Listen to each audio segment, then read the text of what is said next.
नए कार्यकारी अध्यक्ष नितिन नवीन आज दिल्ली पहुंच रहे हैं। कुछ ही देर बाद वो दिल्ली पहुंचेंगे। नितिन नवीन के दिल्ली आगमन पर उनके खास स्वागत की तैयारियां की गई हैं। दिल्ली की सीएम रेखा गुप्ता एयरपोर्ट से अगवानी करने जा रही हैं। उनके वेलकम के लिए उनके साथ दिल्ली के कई मंत्री भी मौजूद रहेंगे। दिल्ली एयरपोर्ट से वो बीजेपी मुख्यालय जाएंगे, जहां उनका स्वागत किया जाएगा।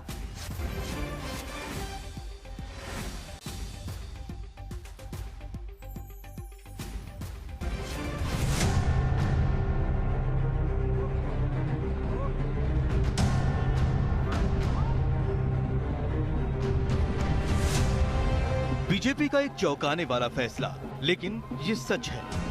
पार्टी ने बिहार के मंत्री नितिन नवीन को अपना कार्यकारी अध्यक्ष चुन लिया है। लंबे वक्त से बीजेपी के नए अध्यक्ष के चेहरे पर सस्पेंस जारी था, कयासबाजी का दौर चल रहा था, लेकिन कार्यकारी अध्यक्ष के रूप में नितिन नवीन के नाम के ऐलान के साथ ही तस्वीर साफ हो गई है कि जेपी नड्डा की कुर्सी फिलहाल वही संभालेंगे। बीजेपी संसदीय बोर्ड ने अटकलों पर विराम लगाते हुए 45 साल के नितिन नवीन को राष्ट्रीय कार्यकारी अध्यक्ष घोषित कर दिया है। बीजेपी का ये फैसला पार्टी का जनरेशन शिफ्ट माना जा रहा है। बस पार्टी के कार्यकर्ताओं का परिश्रम है और मैं तो मानता हूं कि कार्यकर्ता के रूप में काम करने से पार्टी के वरिष्ठ नेता हमेशा आपको ध्यान देते हैं और मैं तो इसके लिए बस पार्टी के नेताओं के साथ और उनके साथ जो आशीर्वाद मिला है उसको आगे काम करेंगे। बीजेपी के नए कार्यकारी अध्यक्ष बनाए जाने के बाद आज दिल्ली में उनका स्वागत सम्मान होने जा रहा है। नई जिम्मेदारी के साथ नई सुबह होते ही सबसे पहले नितिन नवीन पटना के हनुमान मंदिर पहुंचे और पूजा अर्चना की। सुबह है, नई चुनौतियां हैं, नई उम्मीदें भी हैं आपसे। मैं यही कहूँगा, पार्टी ने एक कार्यकर्ता पर भरोसा किया है और हमेशा पार्टी ने कार्यकर्ताओं को बढ़ाया है, तो निश्चित रूप से पार्टी के भरोसे पर काम करने का प्रयास करें। इसके बाद नवीन किशोर सिन्हा पार्क पहुंचकर नितिन नवीन ने अपने दिवंगत पिता को श्रद्धांजलि भी दी। उससे पहले बिहार बीजेपी अध्यक्ष दिलीप जायसवाल ने भी उनसे मुलाकात की और कहा कि ये पार्टी का बड़ा संदेश है। सौभाग्य की बात है बिहार का कि बिहार के कोई राष्ट्रीय कार्यकारी अध्यक्ष बने हैं। नितिन नवीन जी युवा हैं और पूरे देश के अंदर एक युवा के अंदर संदेश गया है कि भारतीय जनता पार्टी ने राष्ट्रीय अध्यक्ष की कुर्सी 45 वर्ष के एक युवा को दिया है। यानी युवाओं के अंदर जो है पूरे देश के अंदर एक अच्छा मैसेज गया है। आखिर वो क्या बात है जिसकी वजह से बीजेपी ने इतना बड़ा फैसला लिया? दरअसल नितिन नवीन के सियासी पकड़ ने उन्हें खास बना दिया। कहा जाता है कि उनका संगठनात्मक अनुभव बेहतरीन है, जमीनी स्तर पर जबरदस्त पकड़ है, मंत्री के रूप में बिहार में अहम भूमिका निभाई है, पार्टी का अहम युवा चेहरा है और सबसे खास ये कि वो अगड़ीजात कायस्थ हैं। इन सब के अलावा एक खास बात और कि बीजेपी की सरप्राइज देने की रणनीति रही है। नए चेहरे को मौका देने की परंपरा को बीजेपी ने आगे बढ़ाया है। इस बार वही दांव नितिन नवीन को अध्यक्ष बनाकर बीजेपी ने फिर से साबित कर दिया है। नितिन नवीन को कार्यकारी अध्यक्ष बनाए जाने पर पीएम मोदी ने उन्हें शुभकामनाएं दी हैं।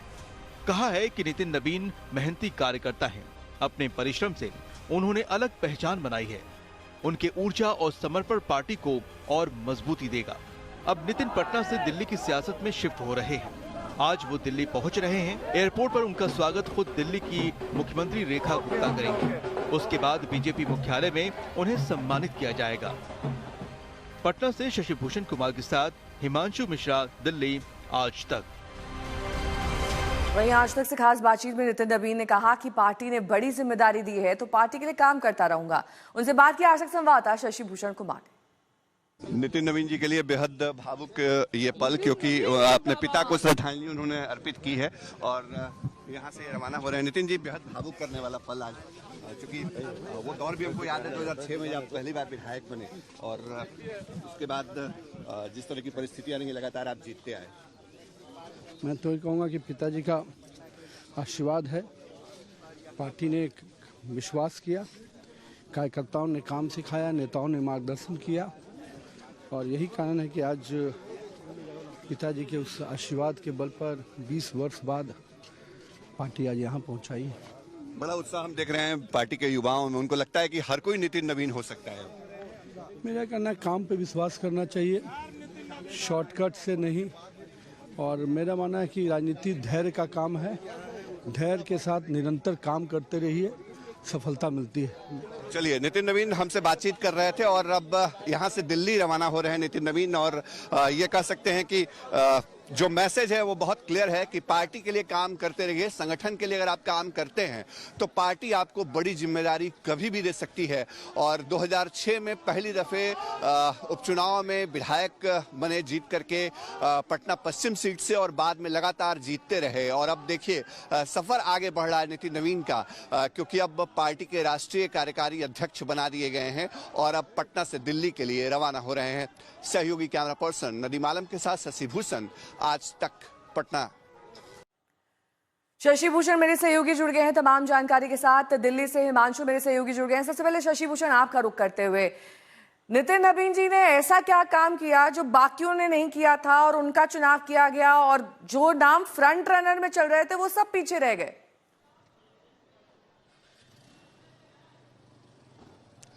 नेहा, देखिए, आपके इस सवाल का सीधा जवाब ये हो सकता है कि नितिन नवीन ने पार्टी में संगठन कर्मी के तौर पे अपनी भूमिका को हमेशा, जो भूमिका उनकी तय की गई, उस भूमिका में वो खड़े नजर आए और वहाँ उन्होंने डिलीवर किया। आप केवल बिहार ही मत देखिए, बिहार के अलावा सिक्किम से लेकर के छत्तीसगढ़ तक, जहाँ भी उनको संगठन की या प्रभारी या सह प्रभारी की भूमिका मिली, वहाँ उन्होंने नतीजे दिए हैं। छत्तीसगढ़ का चुनाव हमको नहीं भूलना चाहिए, जहाँ पिछली दफे ऐसा लग रहा था कि भारतीय जनता पार्टी शायद वापसी वहां न कर पाए, वहां कांग्रेस रिपीट करे, लेकिन वहां चौंकाने वाले नतीजे सामने आए। तो संगठन के अंदर जो लोग भी इस तरह का काम करते हैं उनको पार्टी रिवार्ड देती है। और नितिन नवीन से जब आज सुबह मैं बात कर रहा था तो उन्होंने भी यही कहा कि कोई शॉर्टकट नहीं, जो लॉन्ग टर्म और सीधा रास्ता, संगठन में मेहनत का रास्ता, हार्डवर्क का रास्ता, यही जो है भारतीय जनता पार्टी के अंदर सफलता की चाबी है, या फिर संगठन में जो काम करते हैं उसी के तौर पे उनको रिवार्ड मिलता है। नितिन नवीन थोड़ी देर बाद यहाँ से रवाना होंगे, हालांकि उनको 8:30 बजे ही रवाना हो जाना था नेहा, पटना से दिल्ली के लिए, लेकिन पटना एयरपोर्ट पे इस वक्त हम मौजूद हैं और आपको तस्वीरें दिखाते हैं। देखिए, सारी फ्लाइट आज भी डिले हैं, चूंकि जो फ्लाइट सुबह दिल्ली से पटना आती है वही वापस जाती है। तो दिल्ली में बहुत कोहरा है आज, हालांकि पटना में मौसम साफ है, लेकिन अब तक जो डिपार्चर है वहां नितिन नवीन की मौजूदगी नहीं हुई है। उन्होंने सुबह सुबह जो पटना का महावीर मंदिर है वहां पूजा अर्चना की थी और उसके बाद जो अपने पिता हैं उनके, स्वर्गीय नवीन किशोर प्रसाद सिन्हा, उनके प्रतिमा पर भी माल्यार्पण किया उन्होंने, वहीं उनसे बातचीत भी मेरी हुई।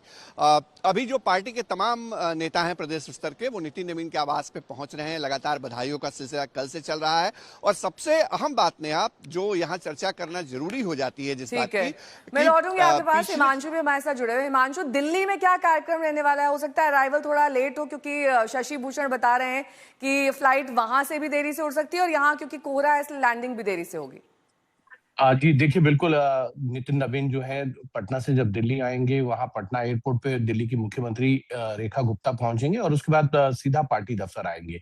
पार्टी में उनके स्वागत के लिए बिल्कुल भव्य समारोह जो है पार्टी की तरफ से किया जाएगा। तमाम केंद्रीय मंत्री हों, जेपी नड्डा जो पार्टी के अध्यक्ष हैं, वो वहां पर उनका स्वागत करने वाले हैं, क्योंकि नितिन नवीन कार्यकारी अध्यक्ष जरूर है, लेकिन एक संदेश जरूर जाता है पार्टी की तरफ से कि वही अब आप पार्टी के अगले अध्यक्ष होंगे, क्योंकि 2019 के लोकसभा चुनाव के बाद जो है जेपी नड्डा को कार्यकारी अध्यक्ष बनाया गया था और उसके बाद ही जेपी नड्डा 2020 में 20 जनवरी के बाद जो है वो अध्यक्ष का पद उन्होंने ग्रहण किया था। तो ये मानकर चला जा सकता है कि अब नितिन नवीन ही अगले अध्यक्ष होने वाले हैं। ये महज औपचारिकताएं रह गई हैं कि अध्यक्ष पद को वो संभालें, क्योंकि संगठन के चुनाव अधिकारी जो है के लक्ष्मण, वो चुनाव की तारीखों का ऐलान करेंगे, यानी कि 14 जनवरी को के बाद इसका ऐलान होगा और नितिन नवीन अगले अध्यक्ष होंगे। लेकिन एक बड़ी चीज ये है कि 45 साल की उम्र में उनको पार्टी का अध्यक्ष बनाया जा रहा है। तो कहीं ना कहीं ये भारतीय जनता पार्टी की 35 साल में चौथी पीढ़ी जो है इस पद पर आएगी। एक पहली पीढ़ी के तौर पर अगर आप देखें तो अटल बिहारी वाजपेयी हो, लाल कृष्ण आडवाणी, कुशाभाऊ ठाकरे, उसके बाद वेंकैया नायडू, प्रधानमंत्री नरेंद्र मोदी हो, सुषमा स्वराज, अरुण जेटली, तीसरी पीढ़ी में गृह मंत्री अमित शाह के साथ जो है धर्मेंद्र प्रधान, भूपेंद्र यादव, अन्य बड़े नेताओं में। अब चौथी पीढ़ी के तौर पर अगर आप देखें तो नितिन नवीन जो हैं, उनको पार्टी ने अपने बैटल यानी कमान सौंप दी है। और अब देखना यह है कि अगले साल, क्योंकि 5 राज्यों के विधानसभा चुनाव है, पश्चिम बंगाल हो, तमिलनाडु हो, केरल हो, पुडुचेरी हो, साथ में आसाम के चुनाव हैं, और पार्टी को जी जान भी लगानी है। और नितिन नवीन ने ये बात पहले ही कह दी है कि वो जिस तरीके से काम करते रहे उसी का फल मिला है। बड़े नेता हमेशा ये देखते हैं कि काम करने वाले जो कार्यकर्ता होते हैं उनको आगे लाया जाए। हम सबको याद होगा कि जब भी अध्यक्ष पद के लिए किसी को कमान दी जाती है, चाहे वो जेपी नड्डा रहे हों या अन्य नेता रहे हों, उन्होंने हमेशा ये कहा है कि पार्टी में उन्होंने जिस तरीके से काम किया, पार्टी के नेताओं ने इस चीज को हमेशा सराहा। छोटे से छोटे कार्यकर्ता को कभी भी बड़ी जिम्मेदारी मिल सकती है, ये भारतीय जनता पार्टी के तमाम बड़े नेता कहते हैं जो बड़े बड़े पदों पे अभी आसीन है। बिल्कुल, बहुत बहुत शुक्रिया इस तमाम जानकारी के लिए आपका।